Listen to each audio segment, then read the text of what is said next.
Wood 101. All right, most common questions I get on a woodworking channel, go figure, is about wood. So this video, it's the goal to answer those questions. Where do I buy my wood? Options, lots of options. What kinds of woods do I use? Other questions about color change, like with Purple Heart or exotics, toxicity, oil content, lots, so much information here. It's not going to be a comprehensive video getting into the science and the cell structure, although I will give some resources for that. But it is going to answer just some practical questions that a hobbyist woodworker would want to know. So lots of tips, lots of information. So feel free to use the timestamps down below, a bunch of different sections. If I'm going through something that you already know, if it's repetitive, you can just skip on around and get to what you need to see, or just watch the whole thing. Anyway, wood is good. Wood 101. Check it out. All right, first up, softwoods versus hardwoods. So softwoods are woods that are softer, right?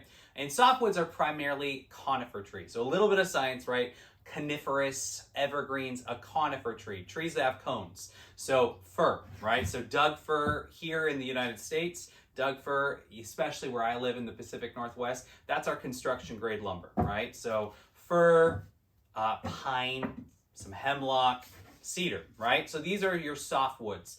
They're great, right? Primarily used for construction, right? Especially, Doug fir, fast growing. But for fine furniture, usually not used. They can still be used, don't have to hate on them. But for most of this video, I'm gonna talk about hardwoods. So again, not hating on softwoods. You can get some nice vertical grain fir, some really nice, aromatic cedar, for all sorts of projects. But softwoods, those are softwoods. But right now, let's focus on hardwoods because that's what we use for most of our woodworking projects. So for hardwoods, I'm going to talk about domestic hardwoods. I live in the US, so here we call these domestic because, they're native here to North America. You might call them differently. I'll jump into exotics shortly. It might be local to you, but here we primarily use a lot of black walnut. Black walnut is usually the most preferred wood. It's great. It's amazing. Great workability, super hard, beautiful color. So you got black walnut, cherry, maple. These three, it's like the trinity of North American hardwoods. Great combos. Cutting boards and get some killer combos, but they're all amazing. Really, really hard. Ash is another one that I use a lot. White oak is loved by many, and really in recent years, it's become a favorite by a lot. Not red oak, right? I mean, there might be some people who still like red oak, but white oak is a great wood. It's different. It's different from red oak. Hickory is another one. We just don't use it as much in our region. Lots of other examples depending where you're at least if you're in North America. But those are our primary ones. And so they're great, right? They're useful for so many projects, table, furniture, of course, cutting boards. But with them, there are also some figured woods, right? So this is a piece of maple, but it's quilted maple, right? And so it has this beautiful, natural coloring.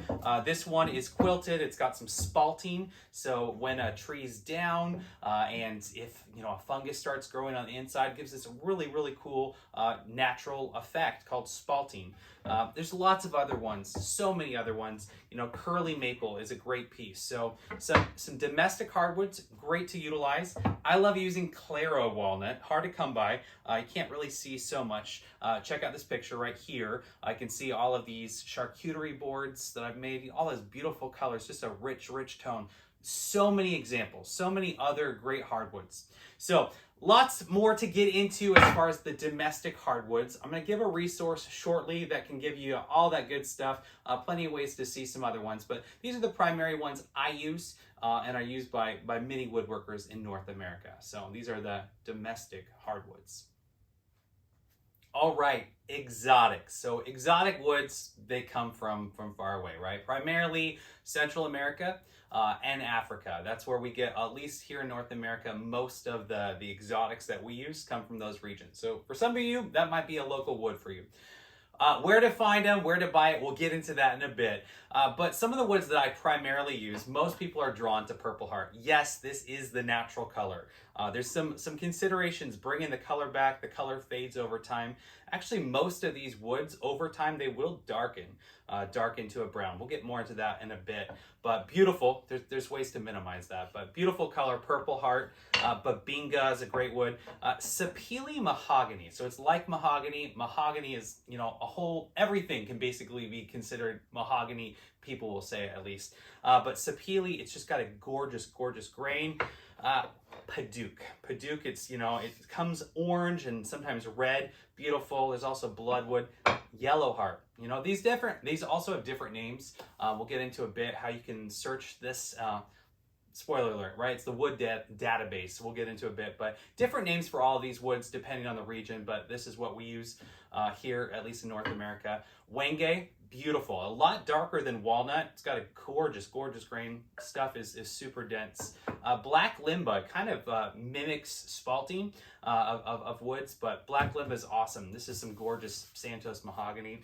But I love using exotics. Exotics, they really do add a pop of color, but there's some considerations to take into account. Some of these woods, right, have a higher oil content.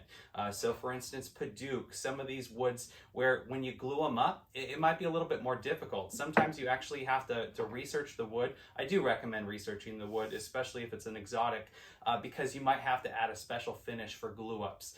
Specifically if you're going to add finish to some of these woods, the oil content is so much that if you use a traditional film finish, it might take some extra days to cure. And so the wood database, let's go ahead and jump in right now.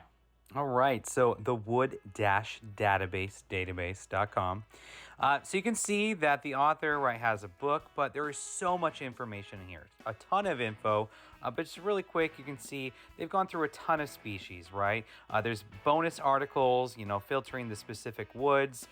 You know, if you want to figure out what wood you have, if you're trying to identify some tips, you know, really getting into how strong the wood is, exploring ideas like the Janka hardness test, the toxicity of wood, but lots of options. So just want to walk through just a couple quick examples. So you can go to the wood filter here and, you know, you can sort wood specifically. You can just go through alphabetically and there's quite a few species to go through.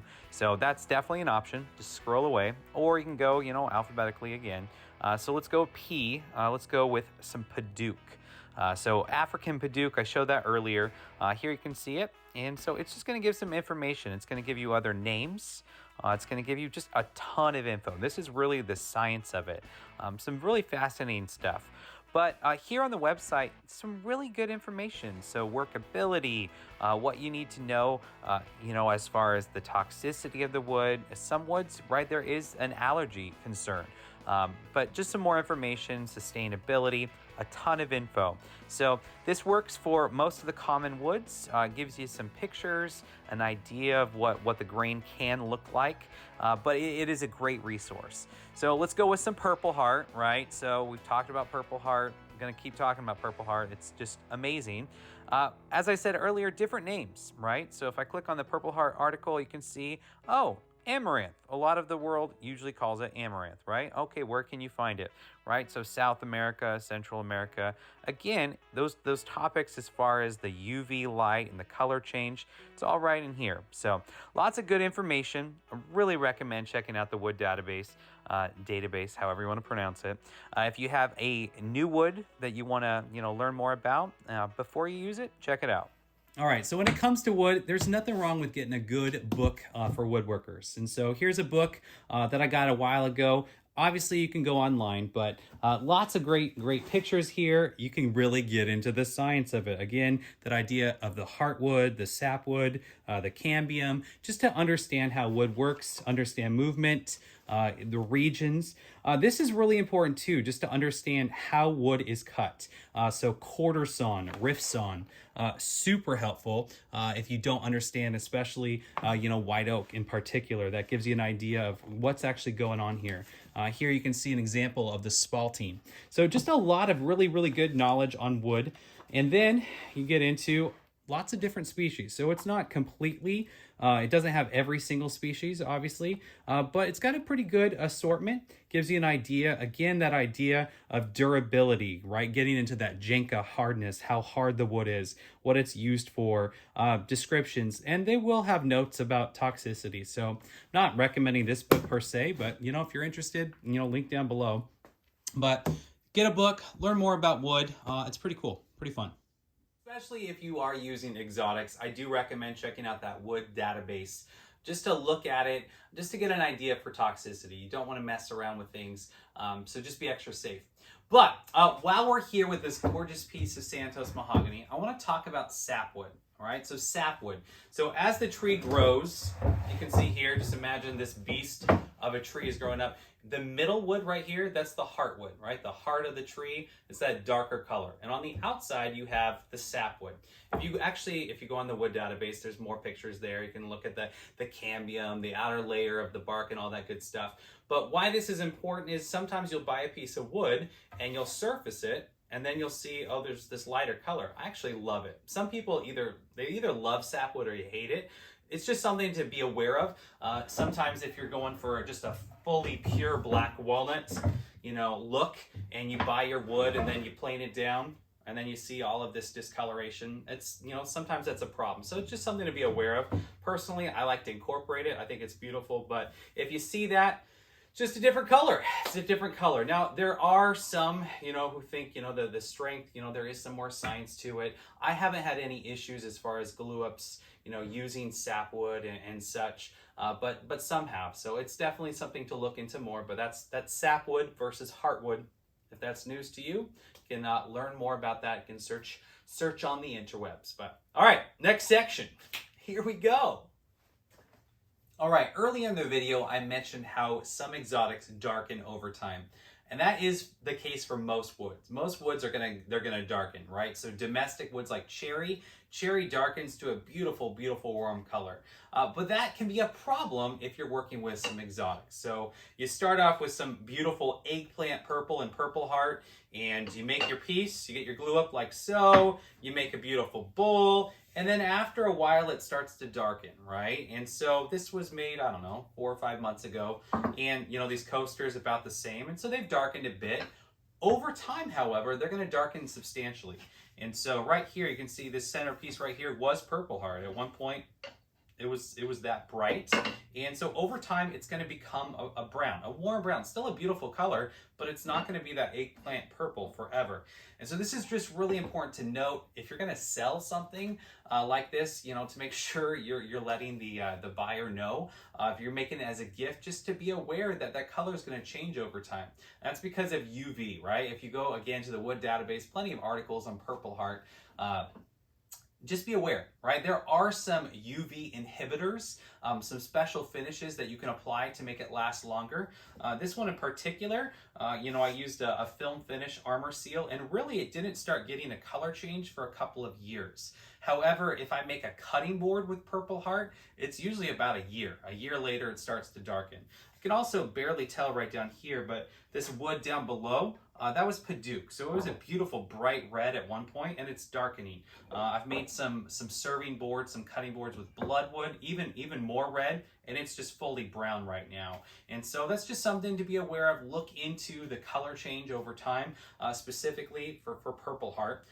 One trick though, one tip is when you are making something out of purple heart, after you plane it, after you sand it, sometimes it goes brown right away and you freak out, you've lost that color. And so don't worry, you can get it back. And so the best way I found is just to put it in a windowsill. Just some natural light, you know, here I'm in the garage and I have some windows in here. Just that light alone, air and some UV exposure actually brings back the purple. But over time, it's gonna make it brown again.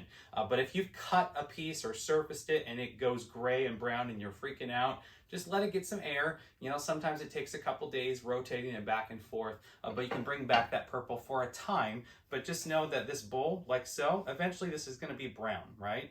And so that just colors change. So definitely do some research when you're using exotics. All right, what you've all been waiting for, where to buy wood. Lots of options of where to buy wood. One option is not Home Depot or Lowe's. So here in the States, big box stores, it's just way overpriced. They've already surfaced the wood, and it's just outrageously priced. And so you're not going to be in the hobby long if that's where you're shopping. And so really, you know, with a planer, with some other tools, and if you can do your own surfacing, then you really have a lot more options. And so if you don't have those tools yet, get those as soon as you can, because getting these beautiful woods, it's just too expensive without. And so one option, there are options online, right? And so I have purchased some woods online, not sponsored at all. I've used Bell Forest before, you know, a good selection online. You know, you're just paying shipping, right? And so you can pick by the board. There's a lot of good websites out there. I know Cookwoods is another one that I've used before. So Cookwoods, Bell Forest, where usually it's going to be a board that's surfaced, and that's great, especially if you're looking for some hard to find exotics. So those are options. There are some options online. Best recommendation is, especially if you're going to buy the big stuff, is to find a local lumber yard. And so for me, here in the Pacific Northwest, I use Edensaw Hardwoods. I'll show you what that looks like shortly. It's a great place here in Port Townsend, Washington. I use Crosscut Hardwoods in Seattle, other places. But guess what? Most of you aren't from those places. So here's what I need you to do. In the comments, if you have a local place where you buy your hardwood, put it in there. And really, hopefully, this can be a tool where people can come, they can scroll on down, and they can find their spot. So obviously, in Washington, right, I got some options, and I'll list some other options down below. It's worth a drive, right? For me to go to Edensaw, where I get most of my wood, it's like a day trip, right? It's a ferry, it's quite the ordeal, but it's worth it to get a good haul. But yeah, again, drop in the comments below, where do you get your wood? What's the city? Any tips for where you're at? And this could be international as well. I know there's a lot of folks from the UK who mention how hard it is to find wood, especially the exotics. And I understand that some of these are really hard to come by internationally. But if you got a spot, if you got a tip, drop it down below in the comments to, you know, for the community, for the woodworking community, some other ideas. So online, lumber yard, lumber place, location, marketplace, right? Facebook Marketplace, you know, the classifieds, Craigslist.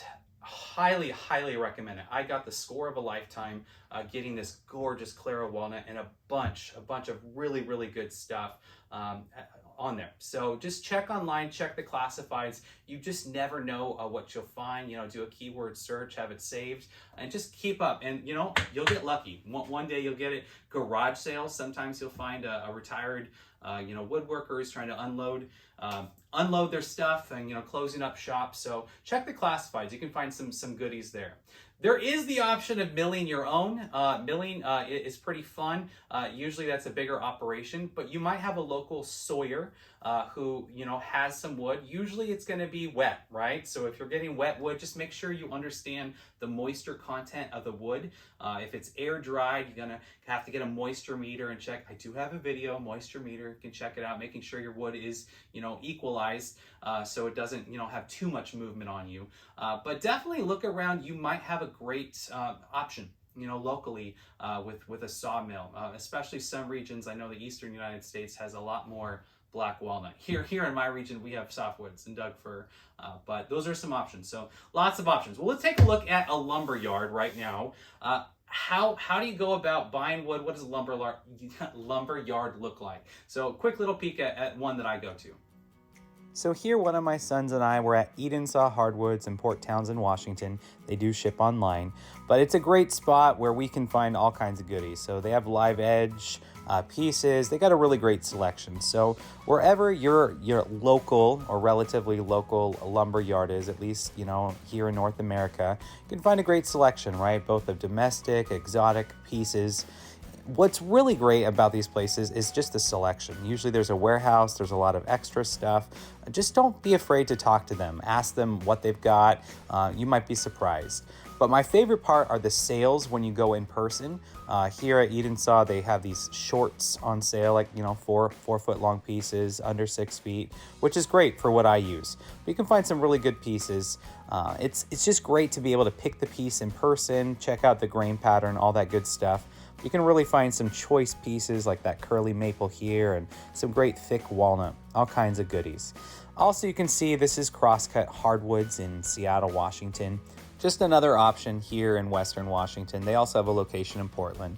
Another one is Rockler Woodworking, right? As well as Woodcraft. They do sell wood.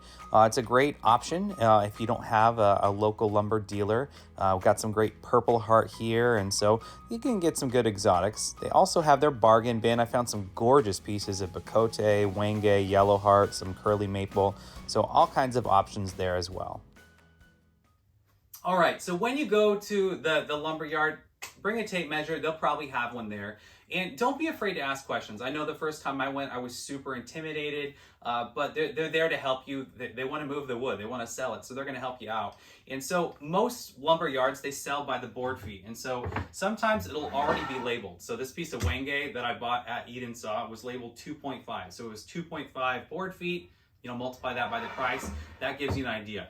If it's not labeled, you know, there are calculators out there. There's an app, just, you know, board feet calculator, but, you know, you're just, there's some math involved. So it's not too difficult. You know, I like to have a calculator to double check, but most lumber yards are going to have the number on there for you. But if not, use a calculator, an app specifically for board feet, or just use the formula for calculating board feet. All right, so calculating board feet real quick, got to show you. You just measure the width. So here it's about 12 inches. So we're going to say it's about 12. And the width, excuse me, the thickness, it's about 2. So 12 times 2, that would be 24. All right, so it's 24 inches. And then our length times 49. So 24 times 49. Oh my gosh, let's do some math. 6, 3, 18, 21, 0. I teach 5th grade math, so if I get this wrong, this is really embarrassing. 6, 7, 11. You can use a calculator. So, all right, I got my number, but I'm not done. Whatever you measure the width by the thickness, by the length, and that number you divide by 144. All right? And so you divide it by 12 times 12, right? As you can see, a board app or board feet calculator is probably going to be easier for you. But, you know, for kicks and giggles, just boodle-doo.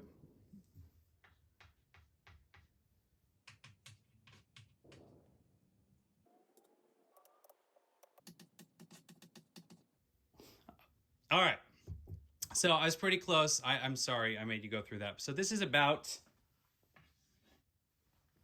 8 board feet, give or take, right? A little bit more, a little bit extra, but that gives you an idea how much board feet this piece is. So again, length times thickness, or excuse me, width times thickness times the length, and then divide by 144. At least here in the States, that's how you calculate board feet. All right, more options for buying wood. Earlier I mentioned a Sawyer or a local sawmill. This is Live Edge Hardwoods in Duvall, Washington. Wherever you're at, you probably have, you know, a setup kind of like this. Probably not as massive, but here, right, they bring in the logs, whether they're local or they do ship in some more exotic ones, and then they mill them up on site. Now they do kiln dry these, right? So it is important if you're getting your wood milled, you just understand the wetness, how long you're gonna have to wait, how dry it is. But some great options, get some great live edge pieces like this piece of maple that we got. It's got spalting, figuring, all kinds of good stuff. So that really high character piece, you could probably find that locally, again, depending on where you're at. So more options. Earlier I mentioned the Craigslist find, the Facebook find. I got so much, like it was the score. I can't underscore how much, I mean, look at that grain, right? That Clara walnut is insane. So definitely keep an eye out for the classifieds wherever you're at. You never know what you might find, what's hidden with all that wood. Speaking of which, this was a gift from a family friend, right? Their grandpa passed away and they had all of this old wood and, just thought it was firewood. And it, was the jackpot. All of these really, really unique exotics. We got tiger wood.